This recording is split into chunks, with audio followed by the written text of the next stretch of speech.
What's up? What's up? What's up, y'all? It's Joey Womack, founder CEO of Goodie Nation, and you all are in for an absolute treat. I got a special guest here today to talk about some cool things we're doing in Atlanta, Georgia.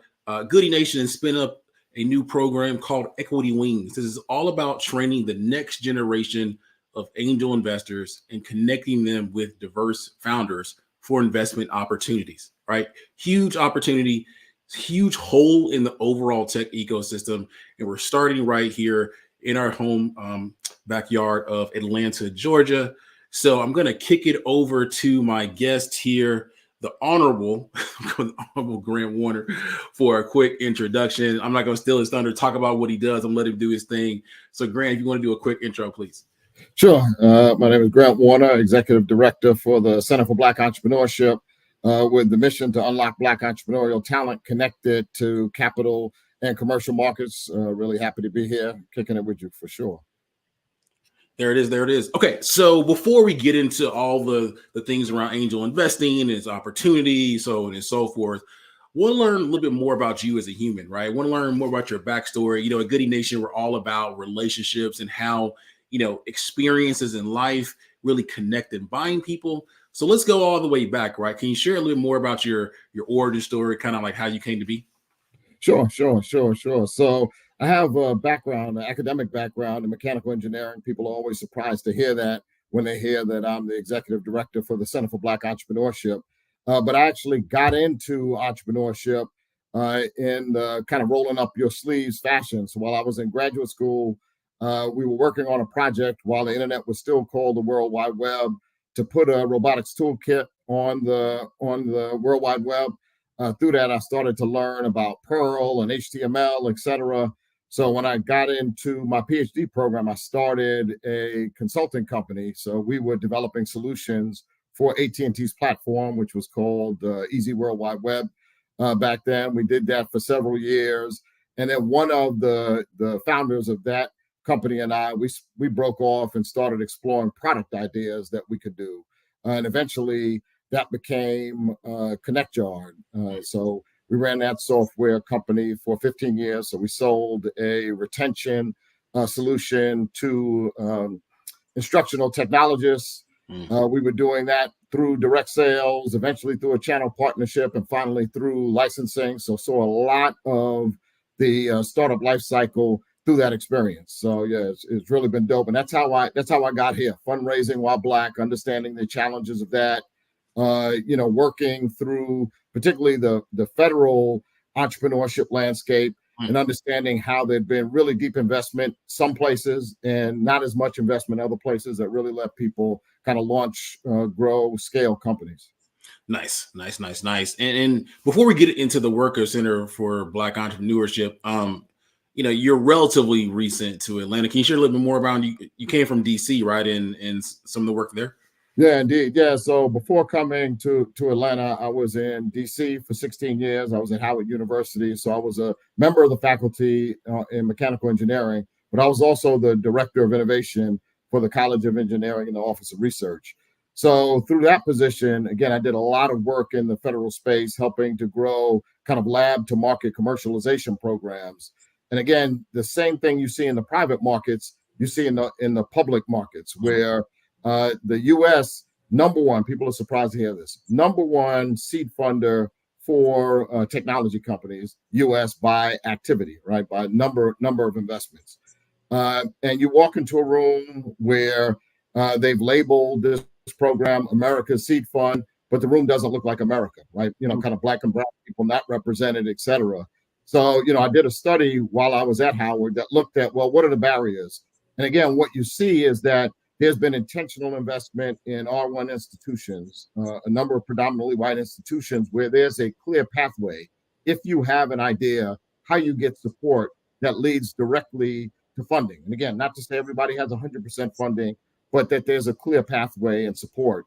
And those same types of systems don't exist everywhere in the ecosystem, particularly at MSIs, HBCUs, and the associated entrepreneurship support networks that support Black and brown founders.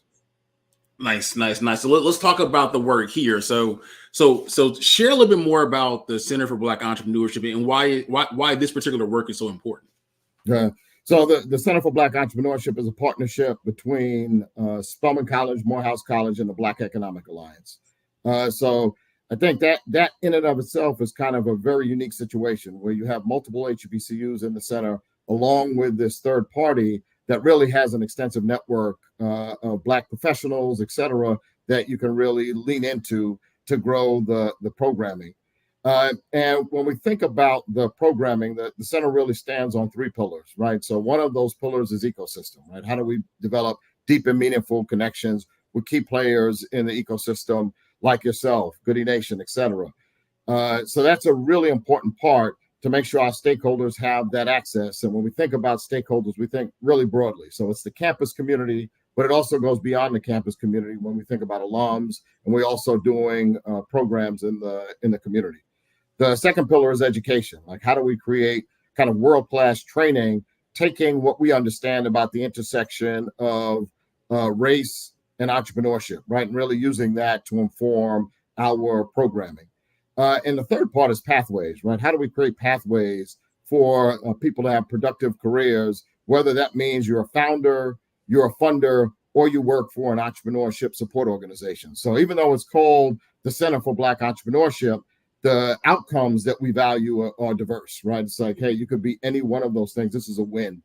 This is a win for the center. Even if you take those skills, go into a company and help run a product line, right? All those things are wins. Nice, nice, nice. So what does this mean though for Atlanta? Because I guess in theory, the Center for Black Entrepreneurship, excuse me, could take place anywhere across the country, right? Yeah. What does it mean that Spelman and Morehouse decided to do this, and obviously it's based in Atlanta? Yeah, so I mean, one of the super attractive parts. So when I came and interviewed here, the presidents both at Spelman and Morehouse were deeply engaged on this. Right, this is something that was really important to them. So that part was critical. But the other part, in addition to kind of the robust student base, which already had an entrepreneurial spirit, the robust alumni network, which definitely has an entrepreneurial spirit, plus has a funder's spirit. Atlanta itself was going through the transformation where, if you think about Black entrepreneurship, you can't do that without Atlanta. Even in the, I guess, 18 plus months that I've been here, when you go into a meeting in Atlanta where they're talking about issues that are important for economic development, for entrepreneurship, you are not the single Black person in the room. Like, that's not a real thing. Like, it is a rich critical mass of people, of our people who are engaged in this issue. And I think that's really a differentiating factor. So again, when I was in DC, no shame there. They were really focused on making it inclusive innovation ecosystem. So they made investments around Howard, et cetera. But when they put out the shingle that said, hey, we're open for business beyond government contracting, we'd like to see startups come, et cetera, what they got was an influx of young white people. And it changed the complexion, literally, of the city. Whereas I think here in Atlanta, when it says, hey, we're open for business, I mean, historically, that's meant that Black people are going to get involved, right? Going back to Maynard Jackson, and that DNA is still here. So I think Atlanta is a unique place and opportunity to have something like this operating. No, it definitely is. Definitely is. And you mentioned some of the work you all do is around, the ecosystem building and stuff like that, right? And so I want to share a little bit more around this Equity Wings program. We started talking about this work like years ago amongst the team and other folks in the ecosystem. And there is a gap in the ecosystem when it comes to funding for all founders, but particularly for diverse founders and especially for Black founders, right? And so, many of you all know, but some may not, because this is a program to really attract people that are professionals, but who aren't typically in the tech space. And generally speaking, a startup will raise money from family and friends and angel investors, and maybe there are some professional or companies. We'll call them funds that can give a little bit of money early on as the company perhaps needs more money to grow and to build things out. They raise for more sophisticated investors, and that kind of keeps on happening the larger the company gets, right? One of the issues is that because of relationships, and again, Goodie Nation is focused on the relationship gap. Many Black founders in particular don't have access to the network of people, and when I say people, I mean individuals, not necessarily companies, that can write a check, whether it be $5,000, $10,000, $20,000, $50,000, even $100,000, right? And so what that ultimately means is that they are at a severe disadvantage in terms of building a scalable company that can generate a lot of wealth for them and for their team and so on and so forth. But as kind of Grant alluded to, in Atlanta, there are a good number of, in particular, Black professionals who make, money that will qualify them to invest in these companies. Not going to go into the specifics right now. All I'm just talking about here is the opportunity, right? The opportunity. And so with us here at Goodie Nation, we do a really good job of getting people into the door, right? Getting people into the door. And then this particular program, Equity Wings, is designed to give professionals the basics about what it is, what does it mean to invest in companies at this stage. And also we want to give them a deliverable, right? So within 3 months, the program ending, we want them to make an investment, like actual investment in a company, even as simple as something on a crowdfunding platform. Now, we partner with some amazing organizations for this first cohort. Obviously, Grant, the Center for Black Entrepreneurship is one of them. We also partner with Black VC. We also partner with 1248 Angels, Angel Syndicate, and we have our Atlanta Black Tech program, right? And so, Grant, I want to kick it over to you in terms of your thoughts on the importance of, in particular, like angel investment for Black founders and the opportunity and stuff like that. Yeah, indeed. So, I mean, one of the things that I didn't share in talking about my own personal journey is for Connect Yard. We did have some funds. Now, I was still in grad school, so principally the founder funds came from my co-founder, but we had some money to get started up. But our first, real investment came from an angel group that was in the New York metropolitan area, right? And certainly without that, the company goes away, very early on. So, that early stage capital is important. But particularly with angel investing, it's the access to capital, but it's also the access to mentorship and the coaching and the network of those investors. Because to your point, these are individual people who are committed to, whatever the mission of your company is, right? So that becomes really important. And when we think about Black founders, where you don't have access to family and friends rounds, as you were saying, like finding those sources of early stage capital, critically important. So I think that making sure that there's angel capital available in Atlanta is important. Making sure angel capital that's amenable to Black founders is important. And then making sure that we're engaging the people in our community who could provide that capital is important. And I think that all of those things come together in the program. Awesome. I think back to my early days as the founder. So for those that don't know, I went to FAMU, Florida A&M University, where I launched the startup. This is started in fall 2002. I graduated in 2003 and kept on doing it full time. And I remember the first time someone wanted to give me, four-figure check for the company. I actually, and this is a great case of like relationship gap and in investments. And again, the startup ecosystem across the country, in particular in a place like Tallahassee, was much different than it is now.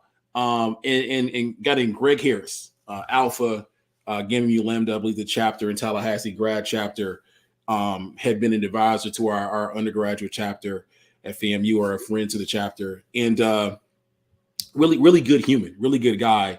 And he had a group, right? Probably 3, 4, 5 people, maybe 10 or so. And I guess they did investments and stuff like that. So he approached me and said, hey, we want to give you this $5,000. And I'm like, you want to give me $5,000?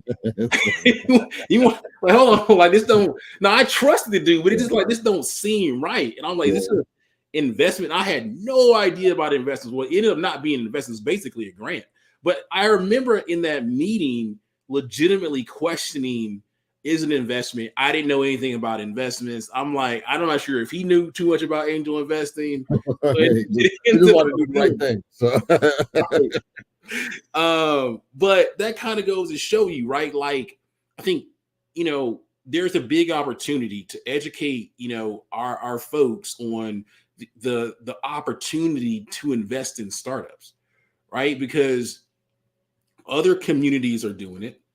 And this is for the investors, like this is wealth generation, right? This is wealth generation for, I mean, there's, to be clear, it's highly risky. This ain't like investing, in the stock market is way more risky than that. But with, with risk comes reward, right? And so this is a way for people to generate a little bit of wealth. And I'm not saying you got to write $100,000 check, right? Don't have to write $100,000 check. So, our program will go over all these things and stuff like that. I mean, Grant, from an ecosystem perspective, let's shift and talk about the opportunity for Spelman and Morehouse grads, right? And then that ecosystem as well. Like, what do you see from other colleges and universities? Is the angel community important? How are other schools in their ecosystems doing things? Yeah, indeed. So I didn't go to an HBCU. My kids did. So before anybody talks about me, but I went to Cornell and Columbia, both of whom I receive email from regularly about their entrepreneurship ecosystem and also about associated alumni investing opportunities. And so it's mutually beneficial in many ways. So one, to your point, it's risky, but it's an opportunity to grow wealth. So if you're investing, it's great to have a diversity to your portfolio. This is one asset class that can add to that diversity, right? Not all of your assets, some of your assets. So I think that part is important. But the other thing is, like, the companies that you see, some of them are alumni companies, in which case they get investment that looks like it's endorsed by the university. The founders are successful. They put money back into the university, and it creates this virtuous cycle. And I think, again, we have all of the elements there. You look at Spelman and Morehouse, number one producers of students go on to get their PhDs in STEM. Morehouse, number one producer of VCs, across the HBCU landscape. So it's really not a question of whether or not we have a community of people who could participate in angel investing. Similarly, both colleges really historically focused on social impact. Like, what are you doing with your career in ways that help the community? So again, oriented towards things where I think angel investing can help. There's just been no mechanism for it. So I think, just like this, bringing together the ecosystem in Atlanta to offer something like this that alum can take advantage of will have a bunch of cascading benefits. So certainly to the campus, but also to the broader Atlanta ecosystem. There's this push to be a top 5 tech and entrepreneurship hub. You can't do that without capital. You can't do that without access to early capital that allow founders to experiment and find, product market fit, and then use that to grow and scale, et cetera. You need the participation really from everybody. Right. I mean, I think this is a very unique opportunity. You talked about the importance of, Atlanta as it relates to Black entrepreneurship. I also will say this too: the rest of the country, in terms of like the Black entrepreneurship and tech space, looks to Atlanta because they believe folks in Atlanta or the community there, we have everything that is needed to create like some awesome stuff, right? And so they look to us to be a leader. And I'm not saying this to kind of big up Atlanta. I'm saying this because people tell this to me, right? I also believe it, but with that comes a responsibility. And I can also say this: the talent, as you alluded to, coming out of Spelman and Morehouse is top tier, right? I believe, and I could be wrong, but I believe Morehouse produces like the most VCs out of every 100%. university. If it's not the top, I mean, it's probably like near the top. Strong finance background from, and again, I didn't go there. I went to FAMU. I just but I know a decent amount of folks from Spelman and Morehouse, just living in Atlanta almost 20 years. The ties within the Atlanta community and across the nation and the globe are powerful. I think it's an amazing opportunity. I think there's opportunities to do stuff during like the homecoming and things of that nature, maybe like graduation. So perhaps this is kind of the start of something big. Also, I forgot to mention for all those out there, years ago, I helped to launch the Spelman 10-day startup program. Some of the students that have participated in that program are going on to do phenomenal things, like in the ecosystem, like Jay Lockhart now at Endeavor and stuff like that, right? And so just an amazing opportunity. And the more that we can get Spelman and Morehouse grads, particularly that live in Atlanta, to at least be exposed to this 4-week virtual program, I think it will pay tons of dividends, both to the individuals, but also to the community. Yeah, totally agree with you. And yeah, your face is still on the website that they use to advertise the 10-day startup. So yeah, your impact is still visible. But yeah, just to piggyback on the point about kind of engaging the ecosystem, again, like when we looked at our first investment, we already had a product, we had customers, and we would go to events with other startups who were in our space. They had vaporware, certainly no customers, like maybe the beginnings of what the product might look like. And they were able to secure, kind of funding really early, much earlier than we were. And it's part of the frustration that bias is still built into the investing ecosystem. SEC had a study on VC behavior, like, okay, when a Black founder pitches, like, is there a difference in the way they evaluate the Black founder versus a white founder? And found, yes, it's true. They more particular about whether or not the Black founder has any understanding of the value chain and ecosystem which they're trying to enter. They look very heavily at the product, much more than they do when they look at white founders. So they're kind of behaviors that happen that tend to bias it. So again, educating a new class of investors who ideally do not have that same bias, I think, begins to free up the wheels, right? So that we can produce more startups and support more Black and brown founders, which, again, critical. If Atlanta's going to reach the targets that it has for itself, like, it cannot do it without a diversity of founders, right? It just can't happen. It cannot happen.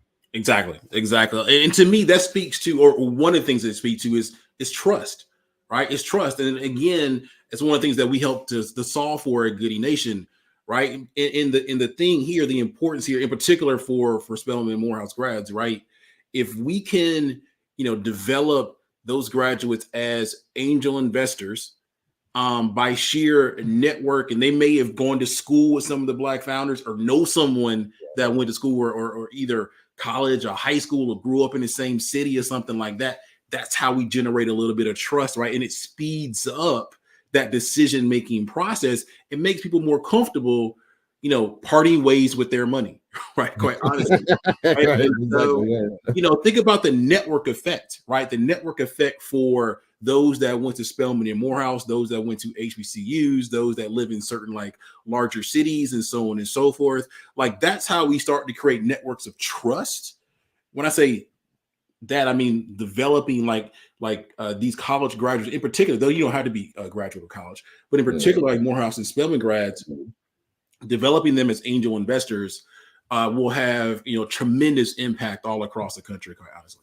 100%. Like you said, the power of that network is tangible. I mean, since I've gotten there, I've been on planes where I might have on some paraphernalia. Never fails that somebody approaches me like, "Hey, okay, yeah, I went to Morehouse," or "Yeah, my sister went to Spelman," or whatever it is. It happens. It happens all the time. Yeah. Where was I coming from? Can't remember if I was coming from California or something. met a good brother who kind of approached me like that. I was on another flight where I was sitting down. The person next to me was from Spelman, just randomly. So it's just this is the power. But imagine, like you said, we could take that connective tissue and lay a capital on top of it, right? Where you said, like, okay, that trust, etc., kind of begins to help release capital. Like that part would be super powerful. Right. We talk about the your network is your net worth, but what happens when you have more net worth, right? Yeah, indeed, real talk. Yeah. Yeah. So that's what's up. That's what's up. And Grant, this has been awesome. Before we kind of wrap up, any kind of final comments or things you want to say?